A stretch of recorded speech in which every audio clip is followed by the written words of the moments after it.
Corona vaccine নিয়ে অবসান হতে চলল সব জল্পনা কল্পনার। আগামী 25 জানুয়ারির মধ্যে ভারতের সেরাম ইনস্টিটিউট থেকে 50 লাখ ডোজ টিকা আসবে। পরদিন থেকে অ্যাপে শুরু হবে অনলাইন রেজিস্ট্রেশন। বিকেলের ব্রিফিংয়ে পুরো কর্মযজ্ঞে কখন কাদের টিকা দেওয়া হবে সেই পরিকল্পনা প্রকাশ করেছে স্বাস্থ্য অধিদপ্তর। প্রথম দফায় একটি করে টিকা দেওয়া হবে 50 লাখ মানুষকে, আর 4 সপ্তাহের পরিবর্তে তাদের বুস্ট আপ ডোজ দেওয়া হবে 8 সপ্তাহ পর। অবশেষে খোলাসা হলো সরকারের ভ্যাকসিন প্রয়োগ পরিকল্পনা। সোমবার এ ব্যাপারে কথা বলেন স্বাস্থ্য অধিদপ্তরের মহাপরিচালক ABM খুরশিদ আলম। ব্রিফিংয়ের শুরুতেই দেন সুখবর, জানান সেরাম ইনস্টিটিউটের ভ্যাকসিন এ মাসের 21 থেকে 25 তারিখের মধ্যেই বাংলাদেশে চলে আসবে। দুদিন বেক্সিমকোর ওয়্যার হাউসে থাকার পর 27 তারিখ থেকে সেগুলো পাঠানো হবে জেলা পর্যায়ে। টিকা কার্যক্রম শুরু হবে ফেব্রুয়ারির শুরু থেকেই। এখানে নিয়ে আসার পরে তারা 2 দিন তাদের ওয়্যার হাউস যেটা আছে সেটাতে তারা রাখবে। রাখার পরে তারা আরও যে সমস্ত কাগজপত্র লাগে দেশের আইন কানুন মেনে সেই সমস্ত কাগজপত্র ঠিক করে তারপরে আমাদের তালিকা অনুযায়ী সেই সমস্ত জায়গায় পৌঁছে দেবে। আগে বলা হয়েছিল প্রথম ধাপে 25 লাখ মানুষ 2টি ডোজ টিকা পাবেন, কিন্তু সেই পরিকল্পনায় এসেছে পরিবর্তন।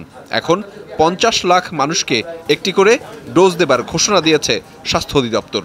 এখন প্ল্যান হয়েছে যে না 50 লক্ষকে আমরা দিয়ে দেবো, যেহেতু আমাদের 8 সপ্তাহ সময় আছে মধ্যেখানে, তাহলে দ্বিতীয় ডোজ দেওয়ার আগে আমরা 8 সপ্তাহ সময় পাবো।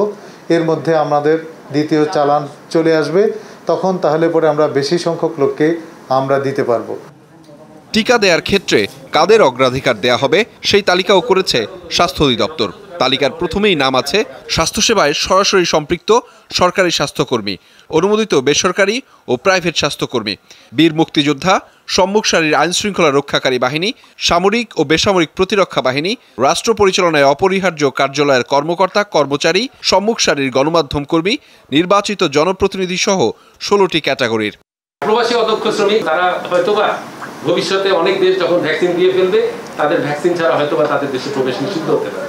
এই চিন্তা করে আমরা এটাকে ধরে রেখেছি। টিকাদানের জন্য প্রাথমিকভাবে স্থানও নির্ধারণ করা হয়েছে।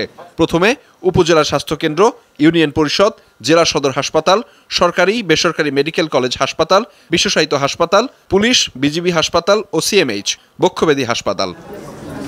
26 জানুয়ারি অ্যাপসের মাধ্যমে রেজিস্ট্রেশন শুরু হবে। টিকা গ্রহণের পর পার্শ্ব প্রতিক্রিয়াও কিছুটা থাকতে পারে বলে জানানো হয়। সেক্ষেত্রে সেবার জন্য অধিদপ্তরের মোবাইল টিম থাকবে। এই টিকা গ্রহণের সময় অথবা পরে যে কোনো অসুস্থতা, আঘাত, ক্ষতি হলে তার দায়ভার স্বাস্থ্যসেবা প্রদানকারী বা সরকারের নয়। ভ্যাকসিন দেওয়ার সময় জনসাধারণকে টিকা কেন্দ্রে ভিড় না করার আহ্বান জানানো হয় ব্রিফিং থেকে। যারা ভ্যাকসিনের জন্য উদ্দিষ্ট শুধুমাত্র তারাই যেন ইয়েতে যান। আহমেদ রেজা, যমুনা নিউজ, ঢাকা।